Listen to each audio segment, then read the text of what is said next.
Assalamualaikum warahmatullahi taala wabarakatuh.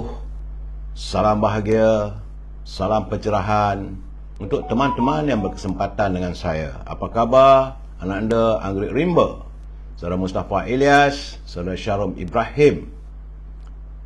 Begitu juga dengan saudara Puan Selina. Apa khabar anda semua? Doa saya anda sentiasa sihat walafiat.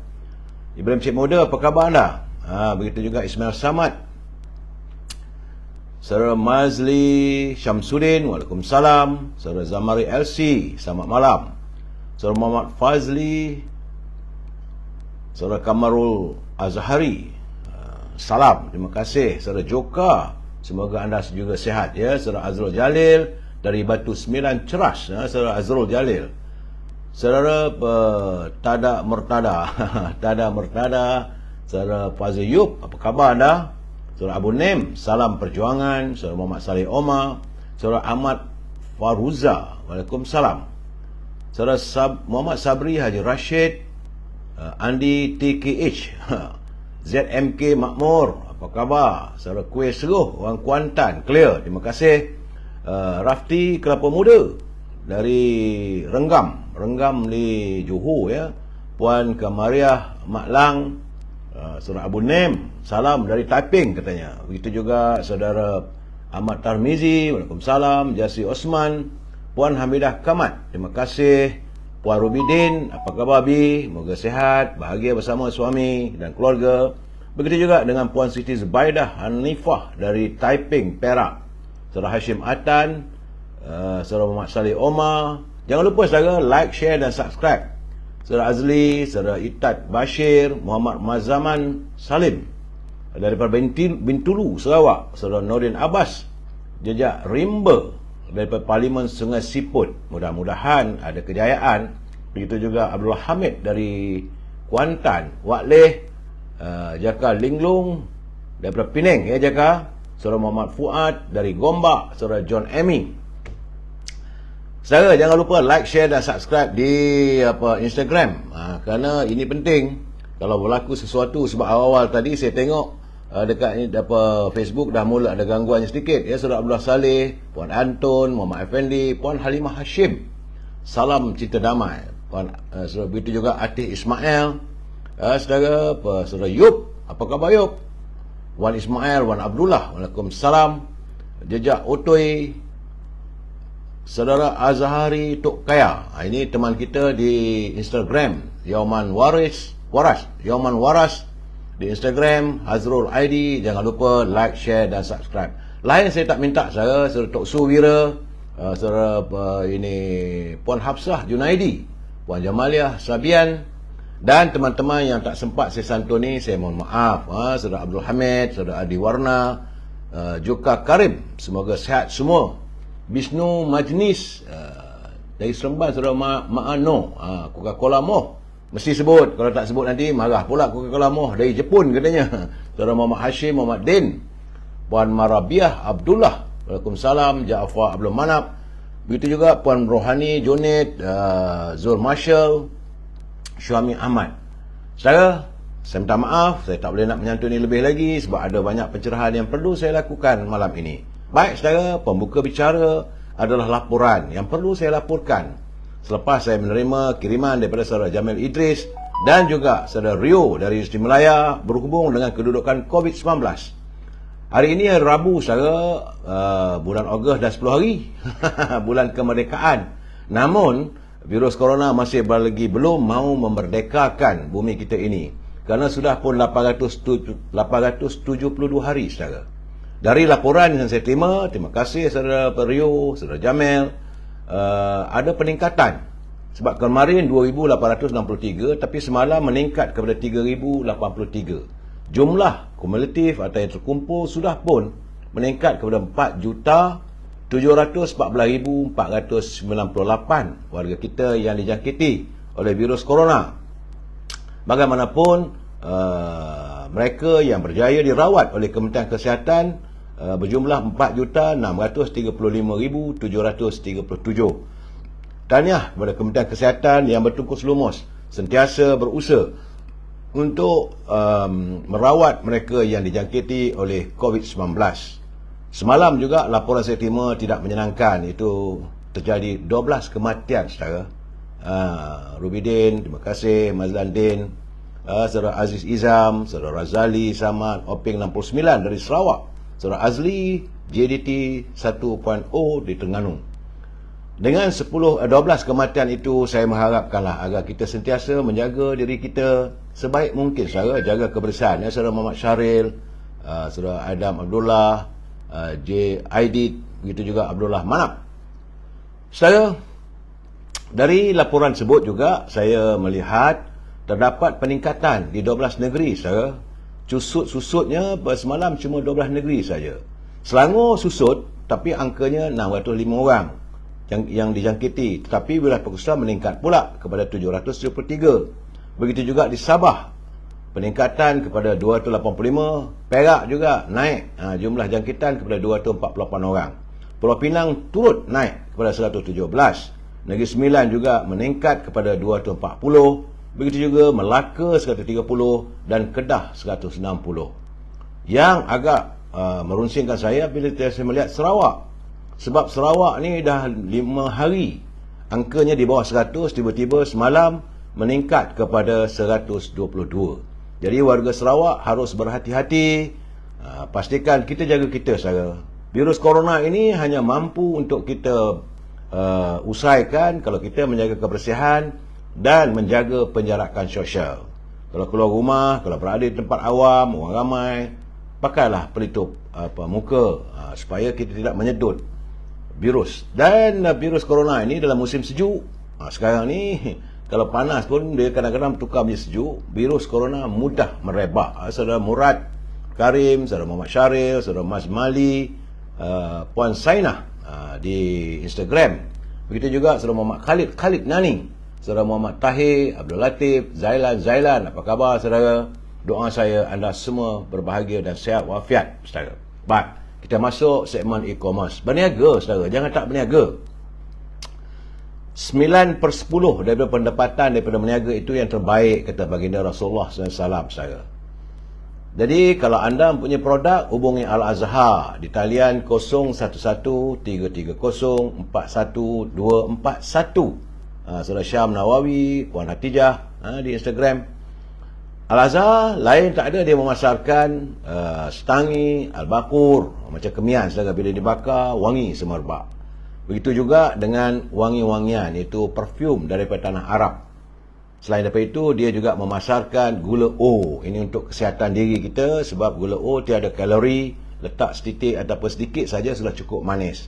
Ini supaya mengelakkan kencing manis. Saudara Kekanda Zainal, saudara Ujang MN, Muhammad Yusof, Ishak, Raziman Omar, Jebat Pembela dari Kulim Kih di Facebook. Saudara jangan lupa saudara, sebab eloklah subscribe di Instagram saudara Syam Nawawi, Dewi Derek, Dek Mahathir, saudara Farid Ishak. Jangan lupa subscribe juga di Instagram saudara. Selain daripada Al-Azhar, jangan lupa Siti Farehah. Anda boleh berhubung dengan beliau di talian 017-711-4300. Jangan lupa dendeng manis Siti Farehah. Begitu juga yang tinggal di Lembah Kelang, kalau nak makan buah-buahan yang dari luar negeri, kiwi, cherry, anggur, apple dan sebagainya, hubungi Syauqi di talian 012-357-5703. Buah-buahan sebut grade AAA dan harganya lebih murah daripada harga pasaran di pasar-pasar. Ya, ada Dewi Derek, Dek Mahazir, Puan Ashbah binti Atan, apa khabar? Saudara Omar Salam, Keramat. Begitu juga dengan Fawzan Muhammad Sori dan Muhammad Huzi Haji Wahab dan Strawberry. Saudara, akhir sekali, tentulah produk kesukaan saya. Saya tak tahulah anda suka tak suka, saya tak tahu. Tapi saya cukup suka kerana sesuai untuk melabun. Dia macam kepik iaitu popiah sira Lady Maria. Rasanya adalah pedas, rangup dan manis. Harga memang harga murah. Saudara boleh berhubung dengan saudara Nizam di talian 019-435-1203. Sedap saudara. Itu sahaja seketika untuk e-commerce saudara. Puan Mahia, saudara Nordin, Razali Samad, begitu juga Megat Zaharuddin di Instagram. Saudara, kita masuk segmen naluri kehidupan. Kerana daripada Ibnu Umar radhiyallahu anhu katanya, aku mendengar Rasulullah SAW bersabda, berapa ramai orang di hari kiamat nanti bergantung pada tetangganya yang lain, itu tetangganya, dan maka tetangganya akan berkata, wahai Tuhanku, orang ini menutup pintunya untukku, dia tidak mahu memberi miliknya kepadaku. Ini hadis riwayat Hanad dalam kitab Az-Zuhud yang kedua daripada 58. Status ini adalah hadis Hasan dalam silsilah hadis Asyahiyah 2616. Jadi saya sebenarnya sebagai Muslim, kita juga bertanggungjawab terhadap jiran tetangga kita. Tak ambil kisahlah sama ada dia itu Islam ataupun bukan Islam. Baginda Rasulullah SAW menganjurkan kita berbuat baik sesama manusia. Ya saudara, dalam hidup bermasyarakat dan bernegara, kita ada jiran yang terdiri daripada kerabat, ada jiran sama Islam dan ada jiran bukan Islam. Setiap mereka saudara adalah ada hak yang menjadi tanggungjawab kepada kita untuk ditunaikan. Antara hak jiran yang menjadi tanggungjawab kita ialah sikap prihatin serta mengambil tahu hal ehwal jiran. Kita harus menunaikan tanggungjawab antaranya pada makruf dan mencegah kepada kemungkaran. Tidak lupa juga memberi bantuan kepada mereka yang memerlukan. Jadi berbuat baik kepada jiran dengan menunaikan hak mereka merupakan sebahagian daripada tanggungjawab iman kita. Daripada Abi Shuraih radhiyallahu anhu bahawa Rasul yang beriman kepada Allah Subhanahu Wa Taala dan hari akhirat, maka hendaklah dia berbuat baik kepada jirannya. Kalau saudara punya jiran sebelah rumah, berbuat baik, saling tegur menegur. Kalau kita ada makanan kita beli, tanya jiran kita apakah mereka juga berkeinginan. Ya, saudara kamu Zaman, saudara Sabak, saudara Baru Hishamuddin. Begitu juga saudara Muhammad Yusuf, saudara Abdul Rahman, Robert Sim Jr. Jadi saudara, jangan kita biarkan jiran kita tanpa disantuni dan dalam keadaan bersendirian. Ayo saudara, sempena sambutan bulan kebangsaan ini, bulan kemerdekaan, kita harus cakna dan prihatin terhadap jiran kita, saudara. Apa yang saya lontarkan malam ini adalah sebagai panduan untuk kehidupan kita supaya kita dapat tenang dalam kehidupan, saudara. Usia kian bertambah. Bak kata orang, kubur kata mari, rumah kata pergi. Jadi perbanyakkanlah amal ibadat kita, walaupun sedikit, saudara. Baik, kita masuk segmen mutiara kata. Ini kiriman Cikgu Hibil.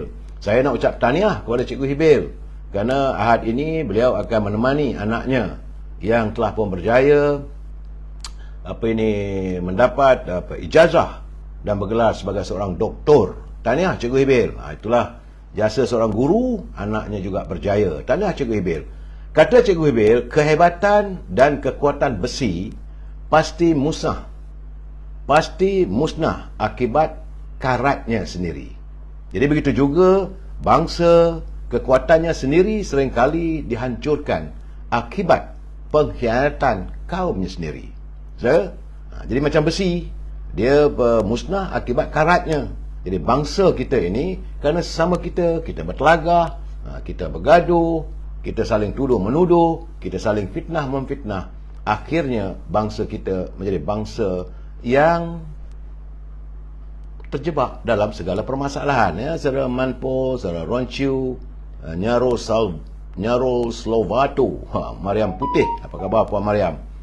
Nyarol Slovato ni dari mana lah, saudara? Ya, Pak Din Dek. Saudara, saudara Salih Ros, Makno Yusof, Safari Nawi, saudara Zamri Abdullah.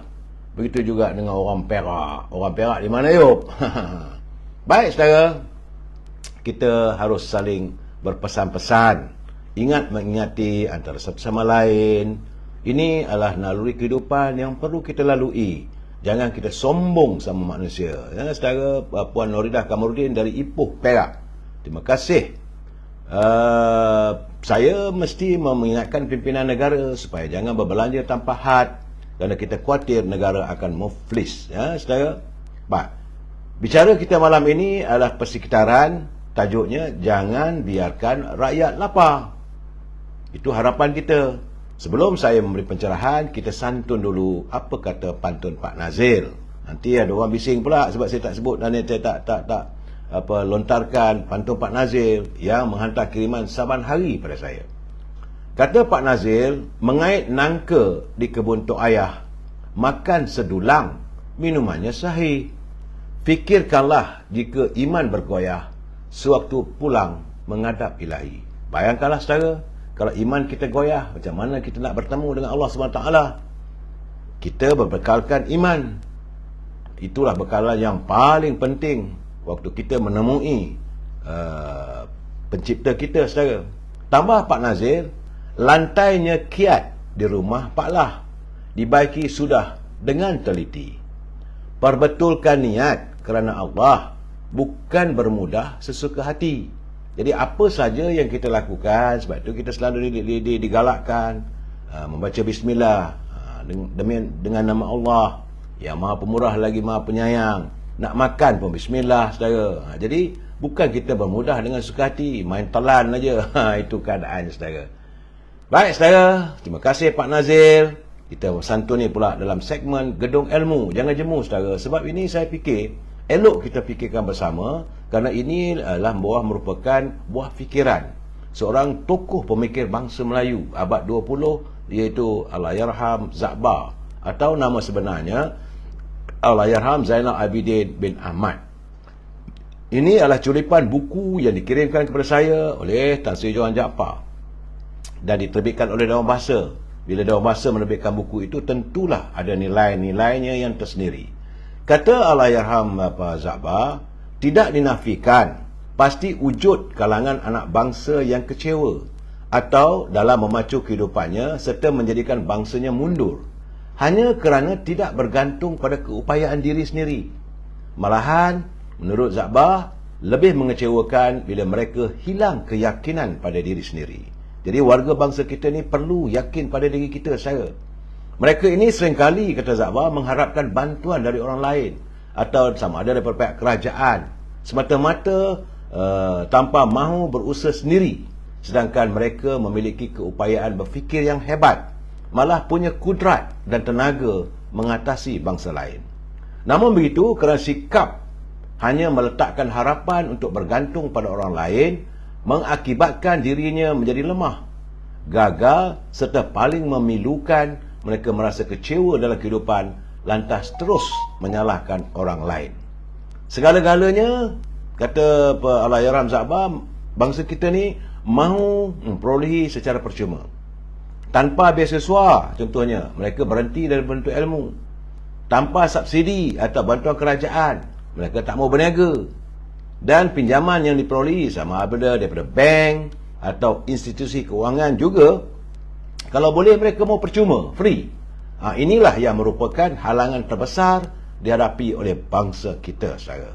Perlu dihayati kenyataan Allahyarham Za'bar sekitar tahun 80-an dulu.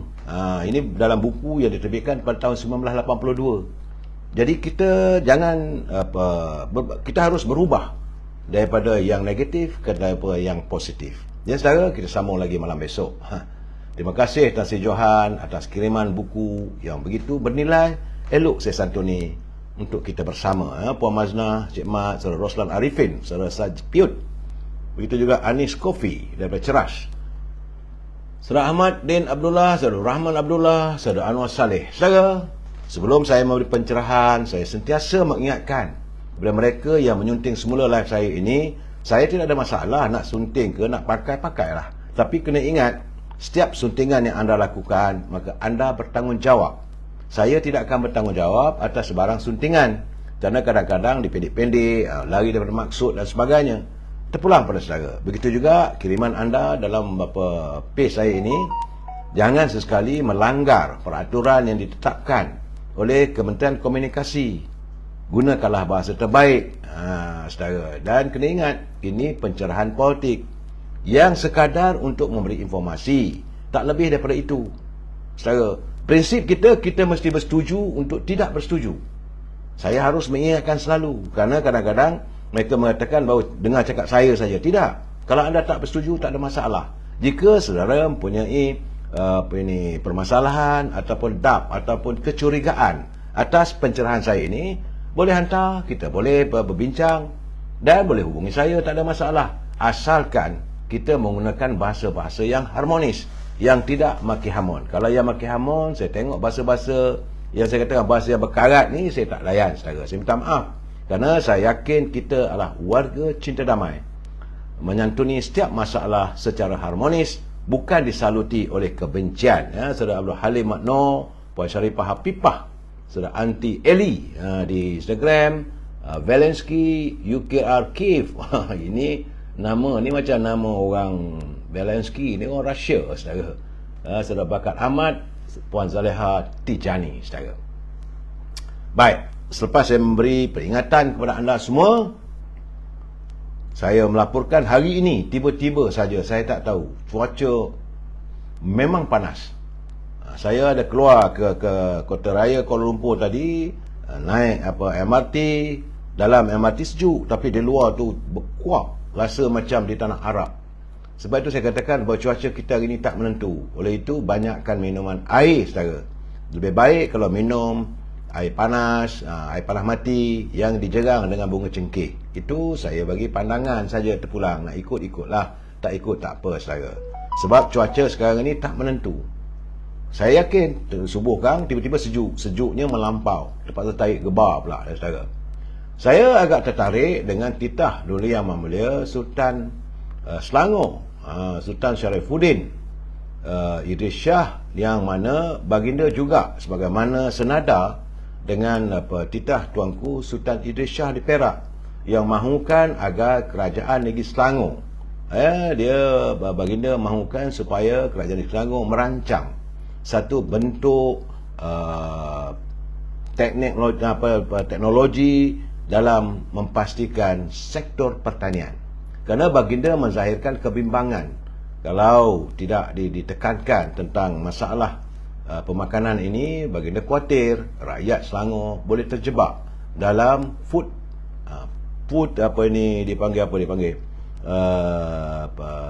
keadaan yang tidak mempunyai cukup makanan. Ini saudara, hati-hati. Saya dah bercakap berulang kali, food security saudara. Kita, baginda tuanku juga mengingatkan kerajaan negeri Selangor supaya mencari upaya agar warga, anak-anak muda dilatih mempelajari sektor pertanian moden. Mana tanah yang kecil pun kata tanamlah apa yang patut supaya rakyat kita ada makanannya. Baginda menzahirkan kekhawatiran dan kebimbangan, sebagaimana juga yang dizahirkan oleh dan dititahkan oleh Duli Yang Mulia Sultan Perak, Tuanku Nazrin. Saya nampak sekarang ni istana juga sudah pun menzahirkan kebimbangan berhubung tentang food security atau pemakanan. Bukan hanya makanan mahal, tapi yang dikhawatiri sukar untuk diperoleh saudara. Sebab itu saya agak terkejut juga bila adida saya, Datuk Syahar, selaku Timbalan Menteri Kewangan, Datuk Syahar Abdullah, dia kata kenaikan kadar dasar semalaman atau OPR yang dilakukan secara beransur-ansur, katanya tidak akan memberi kesan yang ketara kepada, khususnya kepada golongan B40. Dia bukan soal ketara tak ketara. Masalahnya bila dinaikkan OPR ataupun kadar dasar semalaman, tentulah rakyat akan terkesan. Sebagaimana hari ini saya mendapat laporan di Amerika sendiri, mereka sudah pun tidak berhasrat untuk meningkatkan lagi kadar faedah banknya. Itu hari dinaikkan pada 9% kerana nak mengekang inflasi, tapi pun tidak lagi dapat mampu menyelesaikan masalah inflasi. Kata menurut Timbalan Menteri Kewangan Datuk Syahar, berdasarkan data sedia ada, 1/3 pinjaman B40 adalah pada kadar tetap. Ya, pada pinjaman motosikal, mungkin perumahan dan sebagainya. Tetapi bila OPR ini dinaikkan, maka jumlah bayaran bulanan itu pasti akan meningkat, kerana faedah simpanan juga akan meningkat. Ini yang kita bimbangkan. Jadi saya harapkan agar Menteri Kewangan berhati-hati dalam nak meluluskan OPR ini. Sebab menurut pengkaji, Ketua Ahli Ekonomi Selina Ling, dia berpendapat bahawa Bank Pusat, iaitu Bank Negara, dijangka akan meningkatkan, menaikkan sekitar 25 mata asas dalam kadar dasar semalaman OPR. Katanya ini mungkin berlaku selepas mesyuarat dalam bulan September 2022 nanti. Jadi para penganalisa ekonomi juga menyatakan bahawa besar kemungkinan kadar OPR Bank Negara Malaysia ini mungkin dinaikkan pada 25 mata lagi, 25 mata asas. Ini yang dinyatakan oleh Selina Ling daripada OCBC Bank. Pihak institusi kewangan juga mula merasa khawatir dengan kedudukan ekonomi yang suka tak suka bahawa kerajaan akan meningkatkan kadar faedah, kadar simpanan, kadar dasar semalaman OPR. Kita duk fikir apa OPR? OPR ni rupanya ia menyangkut soal faedah bagi setiap pinjaman. Tentulah warga yang berurusan dengan bank pasti akan terkesan. Sebab itu sekarang ni untuk mendapatkan pinjaman daripada bank begitu sukar. Tapi bagaimanapun, sebagaimana yang dilontarkan oleh Datuk Seri Najib, saya juga terkejut kerana syarikat Touch and Go juga rupanya ada menyediakan pinjaman, tetapi dia punya faedah terlalu tinggi, antara 18 hingga 30%. Tinggi. Dia menyediakan pinjaman serendah RM100 hingga setinggi RM10,000. Kerana menurut satu kenyataan setelah dilontarkan persoalan ini, Touch and Go untuk menergakan keadaan, dia menjelaskan bahawa ia mematuhi garis panduan peminjaman bertanggungjawab Bank Negara Malaysia. Benar. Kita pun heran bagaimana Bank Negara boleh meluluskan pinjaman yang begitu tinggi. Macam Alung lah saya kalau 35%, antara 8%. Sebab menurut Datuk Seri Najib, dia mempersoalkan bagaimana kadar faedah skim itu, iaitu Go Pinjam. Go Pinjam mencecah setinggi 36% setahun. Bukan 30 36% setahun. Kalau pinjam RM1,000 kena bayar RM1,360. Maka begitulah akan dibedak-bedakkan. Akhirnya bukanlah dibayar RM100 atau ni malahan lebih daripada itu. Sebab itu dalam keadaan sekarang ni kita mengharapkan agar pimpinan kerajaan khususnya di Kementerian Kewangan dapat menilai ataupun memerhati dan memantau kegiatan-kegiatan mereka yang menyediakan pinjaman tetapi dia punya faedahnya terlalu tinggi, macam yang dizahirkan oleh Datuk Seri Najib. Bila heran bagaimana Go Pinjam oleh Touch and Go. Touch and Go banyak duit, sebab kita simpan duit kita untuk bayar segala bayaran tol dan sebagainya. Mereka punya wang yang banyak. Tapi kalau terlalu tinggi macam mana? Walaupun Touch and Go mengatakan ia sejajar, tapi dia tak mengatakan bahawa kurang daripada itu. Dia tidak menafikan bahawa kadar pinjaman yang diluluskan oleh Touch and Go ini sekitar daripada 8% hingga 30%. Datuk Seri Najib menzahirkan kenapa sampai 36%. Sebab bank pun selalunya 35% ataupun paling tinggi, tak silap saya dulu waktu saya berniaga, adalah antara 8 hingga 15%, tapi kini sampai 36%. Sebab itu Kementerian Kewangan harus memerhati dan juga menyemak semula keizinan untuk memberi mereka meminjam macam Alung lah sekarang saudara. Okey, itu sektor perbankan, kedudukan ekonomi negara kita dengan bank. Ini satu hal lagi. Saya mengharapkan dalam saat-saat kita nak menghadapi pilihan raya apa semua, menteri-menteri ini berhentilah memberi kenyataan yang dilihat seolah nak menyukarkan rakyat. Ini Menteri Pengangkutan. Apabila Kementerian Pengangkutan katanya telah pun dimandat untuk mengawal selia sektor ini penunggang motosikal e-hailing. Kata Datuk Seri Wee Ka Siong, dia menjelaskan cadangan lesen tersebut tidak sama seperti lesen memandu vocational GDL. Tetapi bagaimanapun perlu juga dikenakan. Jadi setiap mereka yang menjadi pekerja ataupun berurusan dalam e-hailing perlu ada lesen. Ini yang menjadi masalah. Kenapa walaupun benda itu masih lagi dalam peringkat kajian dan peringkat cadangan. Bagi saya soal kaji ke cadang, kau jangan menggusarkan rakyat. Walaupun dia kata tak mahal lah, macam mana RM10. RM10 pun hari ini untuk setiap warga RM10 itu bernilai begitu tinggi. Walaupun untuk menampung kos kehidupan yang begitu tinggi. Dan kalau mereka nak dapatkan lesen itu, nak pergi menghabiskan masa pula, dan besok akan ada berurusan macam-macam pula lagi. Kesan daripada bila dah kena ada itu adalah pula ulat-ulat yang berkeliaran. Kalau nak dapat cepat, kena bayar sekian-sekian banyak. Kenapa menyusahkan? Warga pemandu ataupun penunggang motosikal ni, mereka sekarang ni ada lesen, ada motosikal, bayar road tax, bekerja dengan sama ada Land Rover ke ataupun Grab ke, terus jalanlah, dan mereka mendapat bukan banyak mana pun. Sebab itu hari mereka mengadakan macam demonstrasi, bukan demonstrasi lah, unjuk rasa, kerana tidak senang dengan kadar yang diberi kepada mereka terlalu sedikit, sedangkan syarikat mengambil keuntungan yang besar. Yang mereka harapkan agar menteri campur tangan supaya kadar dibayar kepada mereka ini tidaklah sampai waktu macam sekarang ni rendah. Saya naik juga Grab. Kadang-kadang Grab cakap dengan saya, dulu cuma 15%, sekarang 20%, ada yang 25%. Kadang-kadang memanglah waktu waktu yang banyak traffic jam, maka tinggilah dia punya kadarnya, ya. Tetapi kalau yang kuranglah balik. Tetapi mereka cuma mendapat sedikit saja,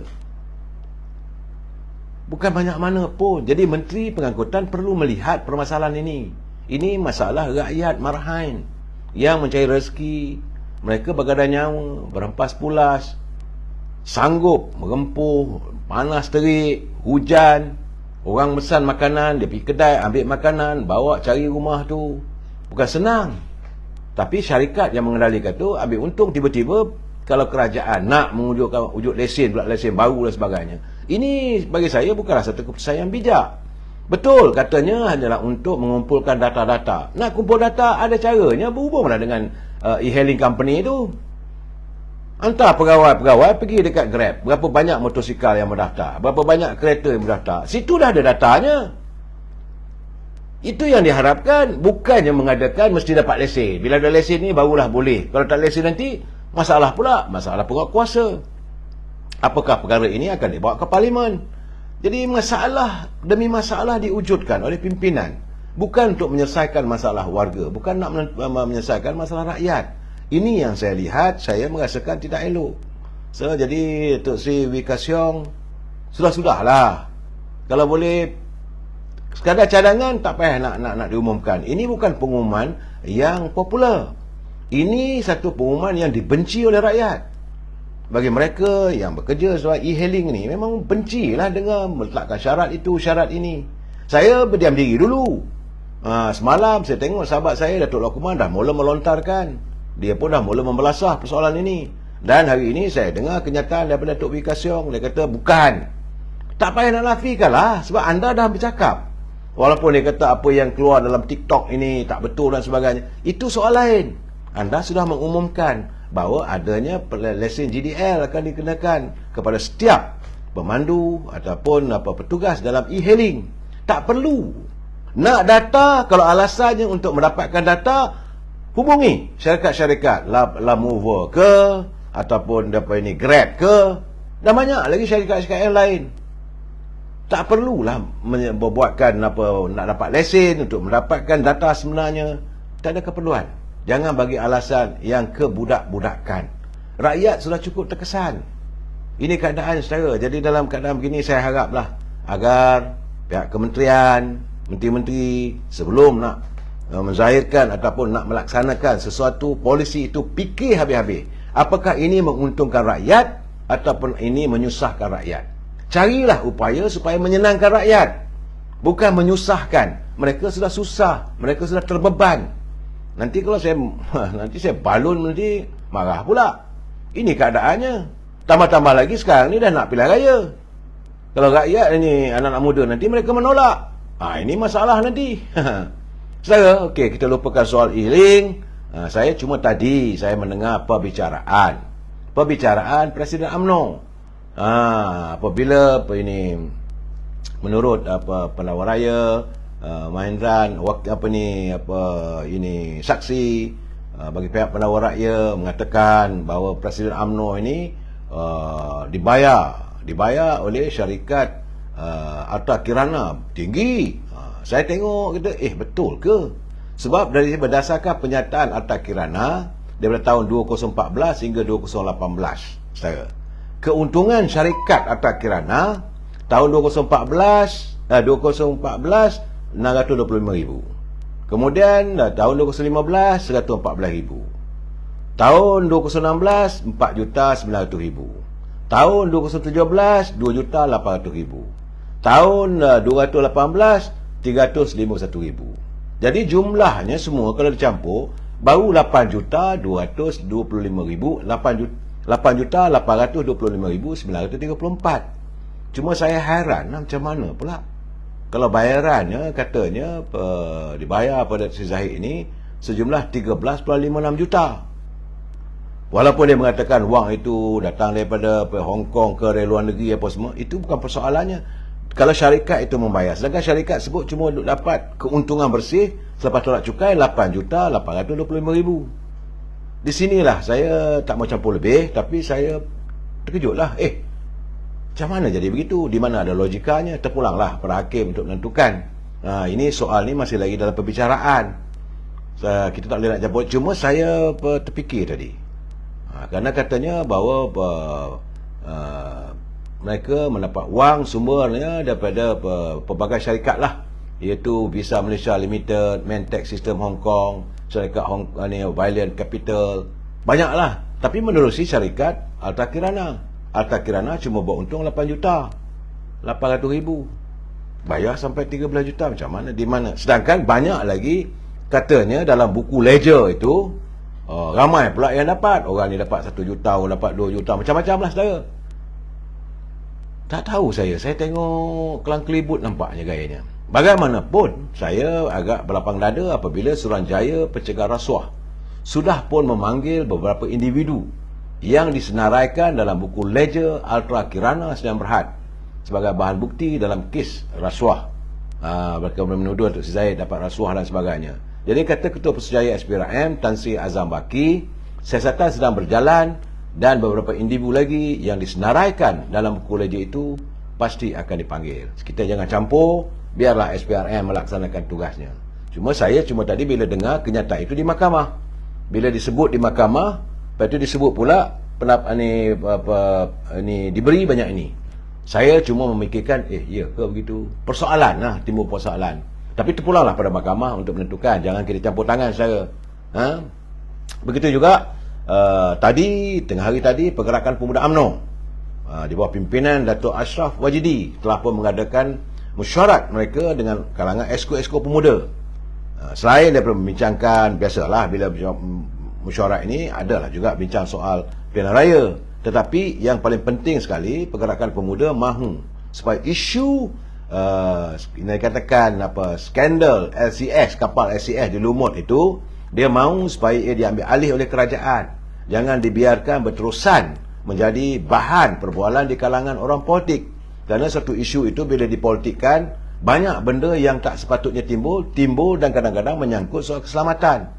Sebab itu Pergerakan Pemuda daripada kemarin dulu pun menuntut supaya diadakan RCI. Alhamdulillah, dalam mesyuarat Kabinet hari ini, Yang Berhormat Perdana Menteri mengumumkan bahawa Kabinet bersetuju dan mahukan supaya Suruhanjaya Pencegah Rasuah menyegerakan siasatan berhubung skandal LCS. Jadi kalau dah dengan siasat ni tak payah nak bagi kenyataan. Saya pun semalam tersasul juga. Saya kata ini wakil rakyat Pasir Mas, bukan Pasir Salak saya, Pasir Mas pun duk bercakap pasal ni. Dia mana tahu soal kapal ni. Jadi saya dah berjanji saya tak akan sentuh lagi. Malahan sekarang ini sudah pun di peringkat SPRM, biar SPRM yang menyiasat. Cuma sekarang ni jangan diizinkan berterusan dijadikan bahan politik. Orang ni jawab, orang ni jawab. Akhirnya yang menjadi kebimbangan saya apabila peralatan yang kita miliki ni terdedah pada umum. Hari ini dunia tanpa sepadan. Kalau ada yang bercakap dalam bahasa Melayu, ada yang bercakap bahasa Inggeris. Jadi dunia dapat tahu apa kelengkapan peralatan kita yang kita miliki. Semua dah tahu. Sebab itu saya terima kasih pada Datuk Ismail Sabri. Melalui kabinetnya, dia mengatakan bahawa dia telah pun memanggil Suruhanjaya Pencegah Rasuah untuk segera melakukan siasatan secara tuntas. Kita pun, siapa yang terlibat, kena bawa ke muka pengadilan. Tak ada masalah. Pemuda pun begitu juga dengan dia punya keputusannya, mahukan supaya agar persoalan ini dapat disiasat sepenuhnya. Dan kalau benar ada berlaku penyelewengan, kalau benar adanya berlaku salah urus takbir, adanya rasuah sebagainya, mereka yang terlibat tu jangan dibiarkan, mestilah diseret ke muka pengadilan. Dan hari ini juga saya tengok juga ada kenyataan daripada ketua eksekutif ini Lembaga Pertabuan Angkatan Tentera, saudara, yang menyatakan bahawa dia sendiri pergi ke Lumut, tengok kapal tu memang ada dan sebagainya. Saya tak mau mengulas soal itu sebab saya dah berjanji dengan anda.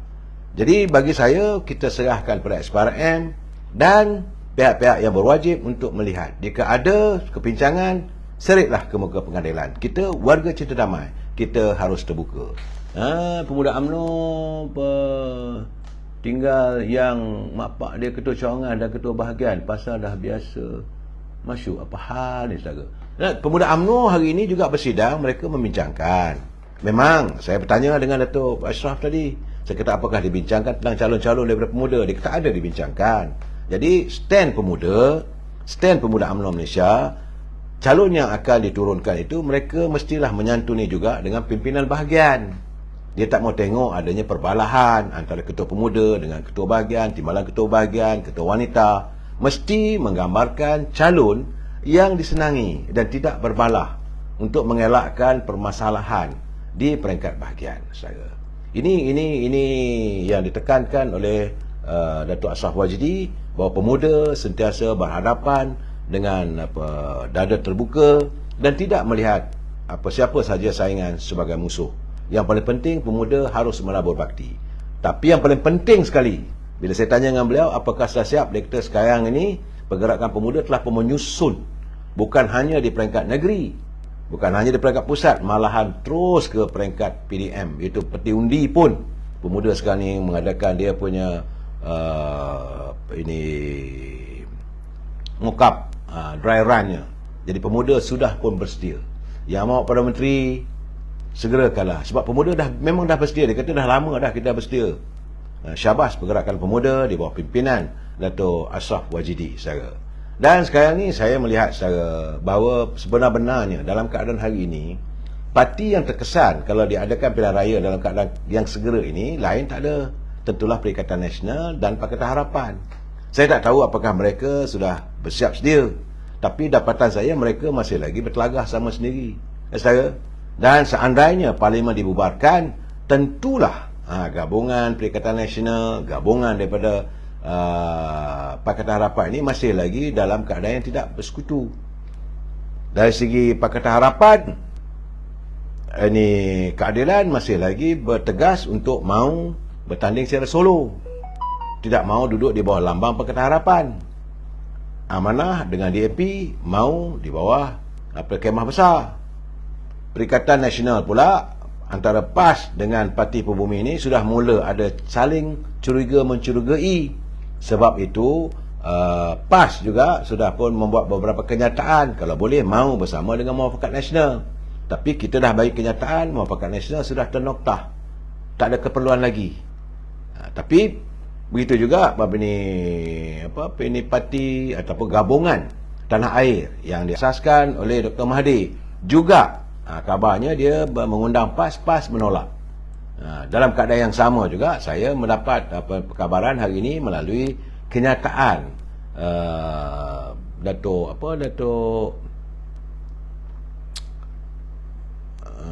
saya melihat Datuk Amidah Osman. Datuk Amidah Osman membuat kenyataan, beliau selaku naib presiden Parti Putra, dia akhirnya mengumumkan untuk meletak jawatan dan keluar daripada Parti Putra kerana dia tidak yakin dan juga merasakan bahawa tindakan Putra menggabungkan dirinya di bawah gagasan tanah air. Pimpinan Dr. Mahathir itu adalah satu tindakan yang sia-sia. Kerana dia tahu, dia kata, dia kenal Dr. Mahathir lama. Matlamat Dr. Mahathir tidak lain tak bukan hanyalah untuk memikirkan diri sendiri. Dan akhirnya mereka akan ditolak oleh rakyat. Saya dah bercakap. Saya katakan gagasan tanah air besar kemungkinan kalau ada pilihan raya bakal hilang wang pertaruhan. Dan saudara, ini gambarannya. Cuma saya nak menjelaskan pada pimpinan Yang Amat Berhormat Datuk Ismail Sabri, hari ini rakyat tak ambil kisah dah. Walaupun dilontarkan dengan pelbagai isu itu, isu ini, rakyat tak ambil tahu sebab rakyat nak tahu apa nak jadi pada kami. Sampai malam saya menyatakan, rakyat nak tahu sebab rakyat hari ini kedudukannya semakin lapar. Sebab itu saya katakan pimpinan jangan biarkan rakyat lapar. Apa perancangan? Dua sultan sudah pun menzahirkan kebimbangan tentang food security. Rakyat sekarang lapar. Jadi saudara kena ingat ya, orang lapar ni, pepatah Inggeris mengatakan people become angry when they are hungry. Orang lapar dia cepat marah. Dan akhirnya suasana tidak dapat menentu. Jadi ini yang rakyat mahu. Anda yang berada di anjung kuasa berebut nak jawatan, nak bertanding dan sebagainya. Apa yang anda nak hidangkan pada rakyat? Okey, dalam pilihan raya akan datang, apa perancangannya? Bukan manifesto. Rakyat dah meluat dengan manifesto yang akhirnya besok mengatakan manifesto bukan kitab suci. Rakyat tak nak dengar. Janji itu, janji ini, dulu toll free lah, PT-PT. Yang paling penting hari ini, rakyat nak tahu apa hidangan yang boleh kami makan bersama keluarga. This is the most important. Perancangan perlu dijelaskan. Sama ada mereka yang berada dalam kerajaan maupun bercita-cita mahu nak ambil kerajaan. Kalau daripada pembangkang, kalau daripada parti yang bukan daripada kerajaan, nyatakan kami nak lakukan ini supaya rakyat tidak lapar. Ini tidak bercerita soal skandal itu, skandal ni. Rakyat dah muak. Dulu pun pilihan raya PRU 14 dulu pun cerita yang sama. Isu yang lain tapi ceritanya lain tak ada. Tapi apa dapat pada rakyat? Rakyat terus terbiar. Dan mereka sudah pun jeran sekarang. Saya bersimpati dengan rakyat yang kadang-kadang dipermainkan oleh pimpinan. Dan saya melihat Datuk Seri Ismail Sabri pun dengan melengah-lengahkan. Saya tahu bahawa memang beliau tidak boleh mengumumkan tarikh sebenar untuk pilihan raya umum kerana masih menantikan kelulusan daripada Dewan Negara, Dewan Senat berhubung tentang usul ataupun cadangan pindaan di bawah Akta Anti Lompat Parti. Dah pun diumumkan selesai. Semua orang semalam, semua Senat, ahli-ahli senator telah pun mengundi. Dan sepatutnya sekarang ni bolehlah memulakan, bagilah bayangan, rakyat nak tahu. Dan masih lagi mengatakan bahawa besar kemungkinan tahun depan dan begitu. Saya melihat keadaan ini membuatkan rakyat semakin bosan. Yang penting rakyat nak menyelesaikan. Sebab rakyat tahu, saudara, punca segala permasalahan ini adalah kerana ketidakstabilan dalam politik. Masih lagi pimpinan bercerita soal berebut kuasa, bukan nak menyantuni. Macam saya kata tadi, tuanku pun dah bertitah. Sudahlah cerita politik. Apa perancangan untuk menghadapi tentang food security? Ini ancaman global. Benar, negara kita tidak termasuk di dalam 60 negara yang disebutkan oleh Pak Jokowi yang akan bangkrut. Itu tidak termasuk. Tapi ada 60 negara akan bangkrut. Kesan daripada serangan ekonomi ataupun tsunami ekonomi yang melanda dunia.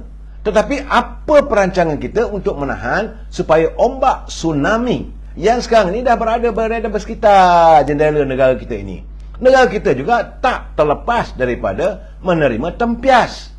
Kesan daripada kenaikan interest rate ataupun yang kita katakan jumlah dia punya faedah bank di Amerika bila menaikkan 9%, maka wang ringgit kita susut sebab orang berlumba-lumba membeli dolar Amerika. Dan begitu juga di England, begitu juga di negara-negara Eropah. Suka tak suka kita akan terkesan. Sebab itu kalau dengar kenyataan Pak Jokowi, Presiden Indonesia, dia mengingatkan rakyat dia, bersedialah menghadapi suasana kemurungan kerana 60 negara akan bangkrut. Kalau negara akan bangkrut, apa nak jadi pada negara kita? Saya khawatir Kalau kita tidak mempertahankan, tidak menjaga keselamatan, sempadan-sempadan kita ni tidak dikawal dengan baik, maka kita akan mendapat limpahan pekerja asing ataupun orang asing akan datang. Jangan lupa saudara, peristiwa kapal Hai Hong sekitar tahun 78 dulu, apabila berlaku peperangan Amerika dengan Vietnam. Berapa ramai warga Vietnam datang ke negara kita ini mencari perlindungan. Susah satu pulau itu lagi. Mereka duduk dekat pulau itu tak nak keluar. Dan hari ini saya melihat, semalam saya dah cakap berapa ramai jumlah penduduk-penduduk di negara-negara macam India, daripada Bangladesh, yang begitu ramai. Mereka sekarang ni berusaha.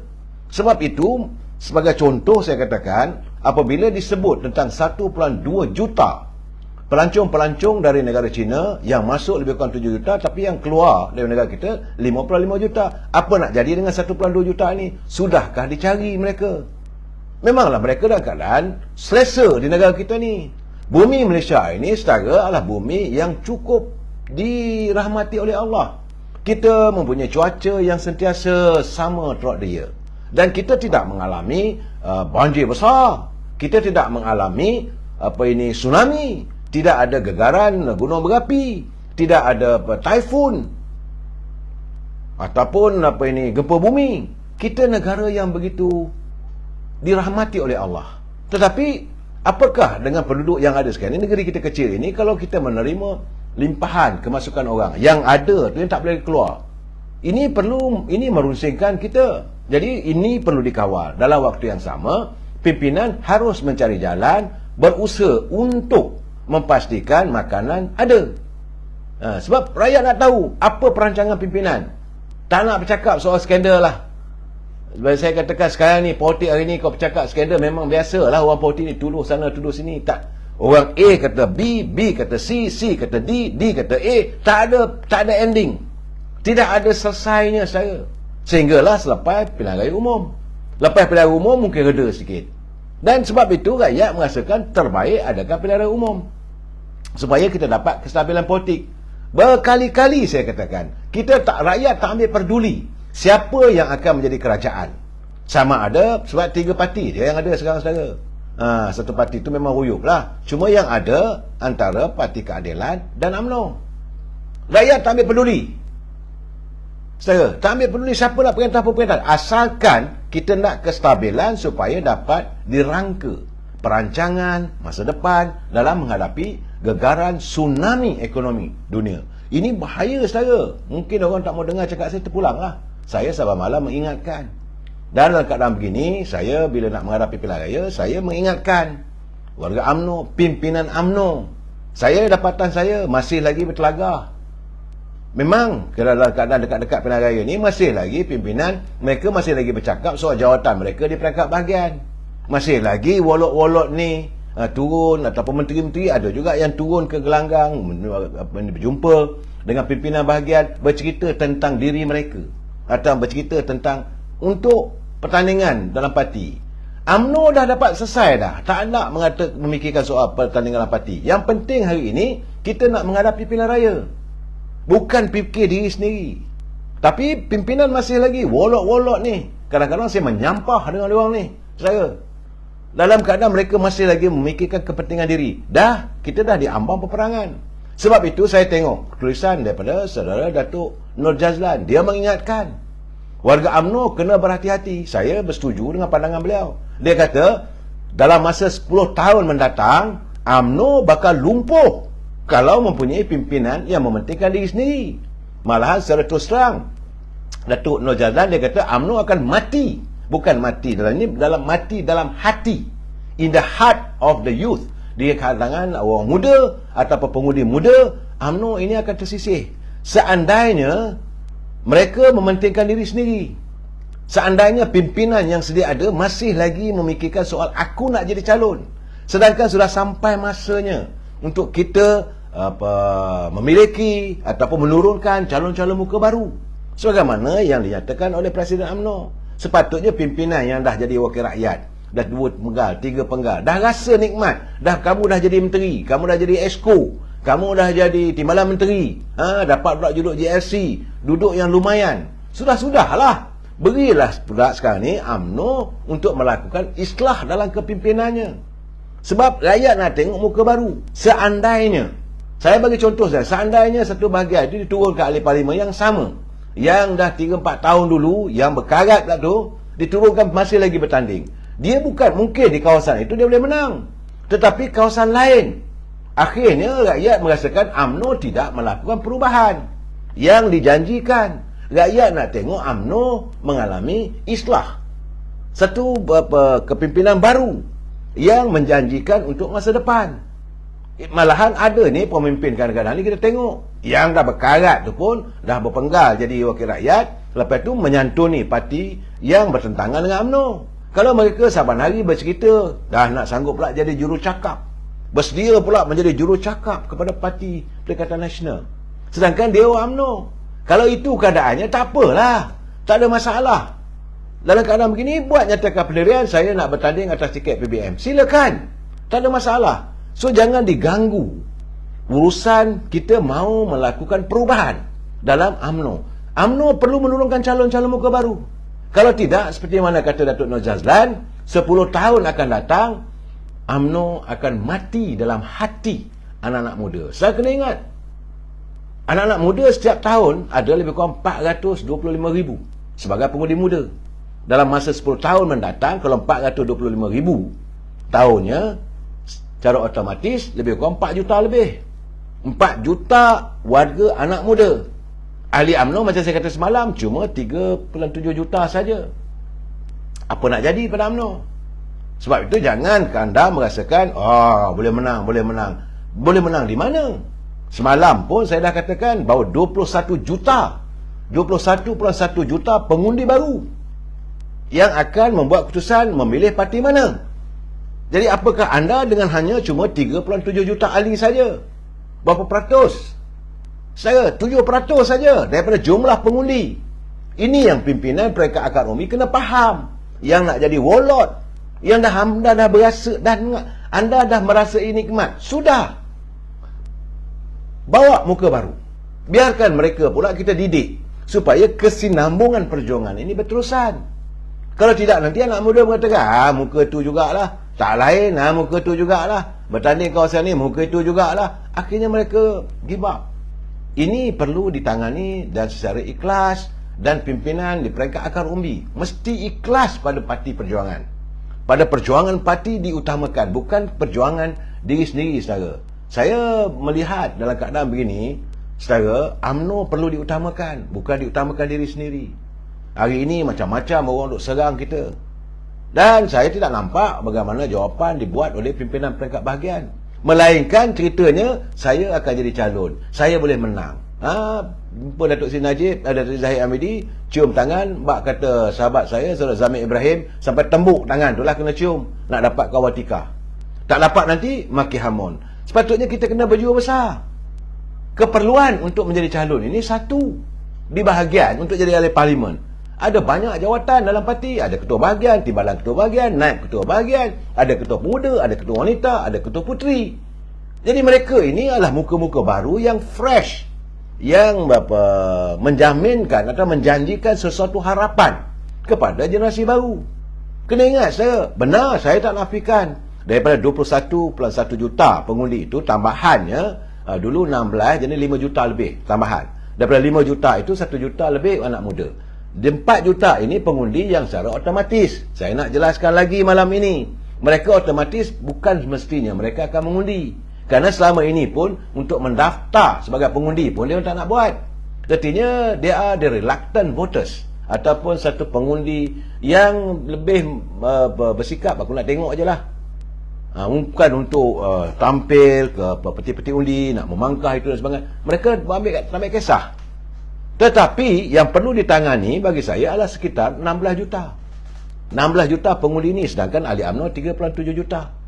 Jangan anda merasakan anda dalam keadaan selesa. Sebab itu bila kawan-kawan bercakap dengan saya, tadi saya berkesempatan pergi ke tingkat 38, lepas itu berjumpa dengan pergerakan pemuda di tingkat 23. Saya berjumpa dengan anak-anak muda. Saya seronok hari ini sebab saya melihat wajah-wajah anak muda, mereka tak berebut nak jadi jawatan. Bila saya berbual dengan Datuk Ashraf Wajidi, Dia kata dia bersyukur hari ini pergerakan pemuda UMNO bersidang, bermesyuarat, ESCO-nya lah. Tidak pun menyatakan saya nak calon, tak ada. Dengan tenang tetapi memikirkan tentang masa depan parti dan negara. Sebab itu berhubung dengan apa yang dilontarkan oleh Parti Pembangkang, berhubung skandal kapal ini, dia kata mereka mahukan kerajaan selesaikan. Jangan dibiarkan parti politik. Kalau kita biarkan pada parti politik, maka jadi bercempera. Bagi saya lah, tadi saya berbual juga dengan pimpinan UMNO di peringkat Majlis Tinggi. Mereka juga menzahirkan kebimbangan. Hanya kerana politik, akhirnya kita mendedahkan tentang kekuatan rahsia ketenteraan. Ini juga siapa yang bercakap soal itu boleh dibawa ke muka pengadilan. Kerana mereka juga dianggap sebagai pengkhianat pada negara. Boleh bercerita, tak ada masalah. Kelewatan kapal dan sebagainya. Saya tengok juga tadi ada berhubung dengan macam Maritime. Mereka juga menzahirkan bagaimana kapal yang sepatutnya dibekalkan oleh TH Heavy Industries berhubung dengan offshore petrol vessel OPV tak sampai-sampai juga. Dan ini juga perlu ditangani sebab Maritime memerlukan kapal-kapal yang terbaru, terkini untuk menjaga perairan di sekitar pantai dan juga di tempat-tempat strategik, terutama kita punya telaga-telaga minyak di mana Petronas mengadakan cari galinya. Ini perlu dikawal supaya jangan diganggu oleh negara luar ataupun anasir-anasir yang tidak menentu. Tapi kabarnya OPV juga lewat 18 bulan dah. Ini OPV ini untuk Maritime, duduk di bawah Kementerian Dalam Negeri, yang di mana kontraknya diberi kepada TH Heavy Industries, yang ada sangkut paut. Syarikat-syarikat yang mendapat kontrak tersebut tentulah mereka juga sebahagian daripada anggota daripada kementerian tersebut. Saudara, saya tak mau cakap lebih, tapi saya tahu kalau cerita pasal OPV ini saya cukup faham. Tapi saya tak boleh menceritakan lebih daripada itu kerana ini menyangkut soal keselamatan negara, soal peralatan apa yang kita gunakan. Nanti tercerita nanti dengan sendirinya kita mendedahkan diri kita pada dunia luar. Bagaimanapun saya bersetuju dengan pandangan daripada Datuk Nur Jazlan selaku Timbalan Pengurusi Perhubungan UMNO Johor, Timbalan Pengurusi Barisan Nasional. Dia kata kalau kita tak hati-hati, seandainya UMNO tidak berhati-hati dalam tempoh 10 tahun akan datang, maka UMNO ini seolah mati di hati. Bukan mati saja, mati di hati pengundi-pengundi muda. Ini perlu disantuni. Jangan sampai 2 pilihan raya akan datang kita guyup. Sebab itu saya dengar Hayati apa kenyataan Rafizi. Dia tak kata bahawa kita nak menang tahun ini. Parti Keadilan juga tidak begitu yakin mereka boleh membentuk kerajaan. Sebab itu dia kata bahawa kita tak mau fokusnya adalah pada pilihan raya PRU yang ke-16, bukan PRU 15. PRU 15 ini mereka hanya sekarang menghangatkan suasana, tetapi ini boleh merencatkan kebangkitan UMNO. Sebab itu saya berkali-kali mengatakan pimpinan UMNO di peringkat akar umbi, jangan memikirkan soal tembuluk anda, jangan memikirkan soal diri anda saja. Yang penting parti mesti diutamakan. Rakyat sudah lapar, rakyat perlu disantuni. Apa tugas anda sebagai pimpinan di peringkat akar umbi? Santuni rakyat. Kerana selagi rakyat lapar, mereka akan marah. When they are hungry, they are angry. So, dalam keadaan begitu, susah bagi kita saudara. Saya mengharapkan agar pimpinan benar-benar ikhlas dalam perjuangan. Kita sambung lagi malam besok. Wabillahi taufiq wal hidayah. Assalamualaikum warahmatullahi taala wabarakatuh. Selamat malam.